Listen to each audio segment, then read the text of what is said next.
자, 투자자산 기출문제 보겠습니다. 객관식 기출문제부터 보겠습니다. 자, 1번인데요. 다음 자료에서 설명하고 있는 기억, 니은, 디귿에 들어갈 계정 과목으로 바르게 연결된 것은 이렇게 돼 있어요. 자, 판매용 건물은 우리가 뭘로 구분이 될까요? 그렇죠. 이거는 재고자산이니까 상품으로 구분이 되겠죠. 본사 건물로 사용할 영업용 건물은 영업활동에 사용할 목적이면 유형자산이고 그러면 건물로 처리하는 게 맞겠죠. 자, 투자 목적으로 보유하고 있는 건물. 이건 투자 자산이고, 그렇죠. 투자 부동산으로 구분하는 게 맞겠죠. 그래서 1번의 답은 3번이었고요. 자, 2번입니다. 단기 차입 목적으로. 자, 우리 단기 차입 목적이라는 것은 주식을 투자했다라는 것은 단기 매매 증권으로 구분이 되는 거 맞죠? 그죠? 자, 여러분 그럼 단기 시세 차익 목적으로 지금 1000주를 주당 6만 원에 매입했으니까 차변의 단기 매매 증권이라는 자산이 6천만 원이 기록이 되고요. 거래 수수료 5천 원은 단기 매매 증권의 경우에는 수수료 비용이라는 영업 외비용으로 처리를 하죠. 자, 그럼 이 내용을 읽어보면 취득 시 처리한 주식의 계정은 당좌 자산에 속한다. 그렇죠. 단기 매매 증권은 당좌 자산으로 구분이 됩니다. 취득 시 발생한 거래 수수료는 영업의 비용에 속한다. 그렇죠. 우리 수수료 비용은 상기업의 경우에는 영업의 비용으로 처리한다라고 했었고요. 단기 매매증권 계정으로 처리한다. 맞죠?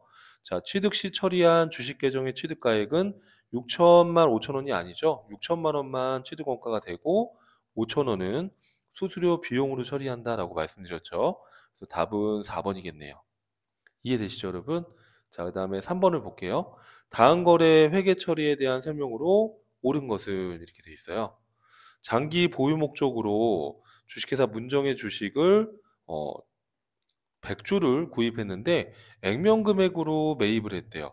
여러분 지금 액면 금액이 한 주당 1,000원이다라고 되어 있는데 액면 금액이라는 건 이렇게 주권에 표시되어 있는 표시 금액이다라고 이해하시면 돼요. 그러면 액면 금액으로 구입을 할 수도 있고 액면 금액보다 낮게 거래할 수도 있고 또 비싸게 살 수도 있는 거잖아요. 그러니까 액면 금액이 구입 금액을 말하는 건 아닙니다. 근데 이 문제의 경우에는 이 액면 금액이 1,000원인데 액면 금액으로 샀다고 돼 있으니까 한 주당 1,000원에 구입을 한 것이죠. 그죠? 그래서 1,000주에 1,000원이면 10만 원인데 중요한 거는 장기 보유 목적으로 샀다는 거예요. 그럼 장기 보유 목적이면 단기 매매 증권이 될 수 없잖아요. 그죠? 그럼 이거는 주식이니까 이건 또 만기 보유 증권은 될 수 없는 거니까 그러면 뭐겠어요? 그렇죠. 매도 가능 증권이고 단기 매매 증권과 다르게 매도 가능 증권이나 만기 보유 증권은 우리가 거래 수수료를 취득원가에 포함한다고 했었죠. 그러면 요 만 원까지 수수료까지 합쳐서 11만 원이 매도 가능 증권의 취득 원가가 되는 겁니다. 이해될까요, 여러분? 자, 영업의 비용이 증가한다? 아니죠. 이 만 원만큼 취득원가에 포함하는 거니까 영업의 비용이 증가한다? 틀렸습니다. 그쵸? 틀렸고요. 자, 그 다음에 투자 자산 11만 원이 증가한다. 요게 맞는 거죠. 자, 왜냐하면 매도 가능 증권은 투자 자산에 해당이 되니까 요 11만 원이 증가하겠죠. 요게 맞는 표현이네요. 만기 보유 증권 아니죠. 매도 가능 증권이죠. 우리 주식은 만기 보유 증권이 될 수 없다. 이렇게 말씀드렸죠. 자, 그 다음에 유동자산이 감소한다? 자, 유동자산이 아니죠. 매도 가능 증권은 투자자산이니까 비유동자산이 증가하는 거지 유동자산하고는 관련이 없죠. 그죠? 네, 이거 관련이 없습니다. 3번의 답은 2번이었습니다. 자, 4번 문제인데 다음 설명의 A, B의 내용으로 옳은 것은 정상적인 영업 과정에서 판매할 목적으로 자산을 취득했다면 재고 자산으로 구분이 돼야 되고요. 시세 차익 목적으로 자산을 취득했다면 투자 자산으로 구분이 돼야 되겠죠. 그래서 4번의 답은 2번이겠네요. 자, 이렇게 해서 정리를 하시면 되겠고요. 자, 그 다음에 이제 우리 분계 문제를 보겠습니다. 자, 여러분 교재에는 요 분계가 안 써 있으시잖아요. 그러면은 강의 멈춰 놓고 분계 먼저 연필로 써보고 강의를 들어주세요. 자, 분계 연습 문제 첫 번째인데요.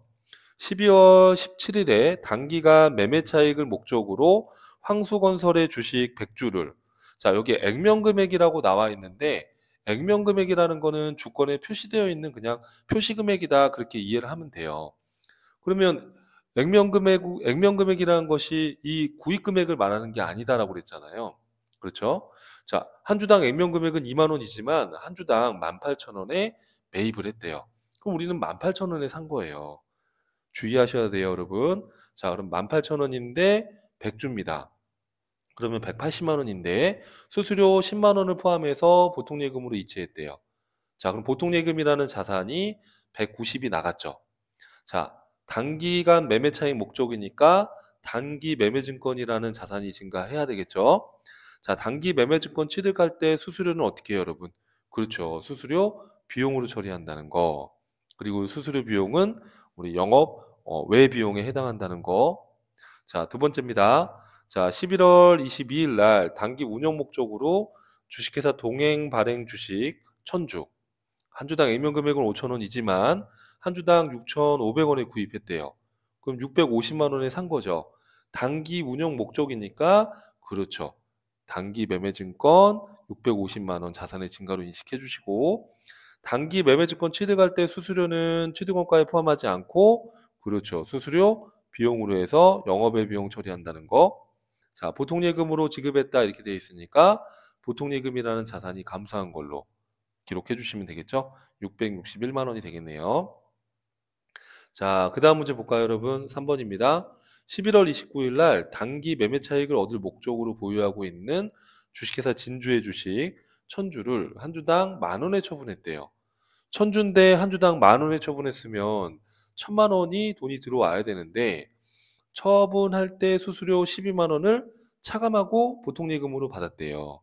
자, 처분 수수료는 우리가 취득과 다르게 별도의 수수료 비용으로 처리하지 않고 처분 손익에서 조정한다 그렇게 말씀드렸었죠.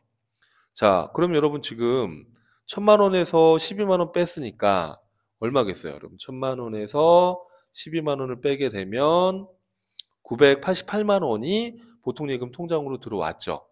그쵸? 이 수수료 등에 12만 원을 차감한 금액이 보통예금에 입금됐다고 돼 있으니까. 자, 대변에는 어떻게 해야 돼요? 그렇죠. 단기 매매증권 자산이 감소해야 되는데, 이 주식은 한 주당 9,000원에 취득을 했었대요. 그러면 9,000원인데, 지금 1000주니까 900만 원의 단기 매매증권 자산이 감소하겠죠. 자, 그럼 대변에 88만 원만큼은 뭐겠어요, 여러분? 그렇죠. 단기 매매증권 처분 이익이라는 영업 외수익으로 기록을 해주시는 겁니다. 자, 4번입니다. 자, 12월 4일 날 단기 매매 차익 목적으로 보유하고 있는 주식회사 사가의 주식 100주를 한 주당 만 원에 처분했다.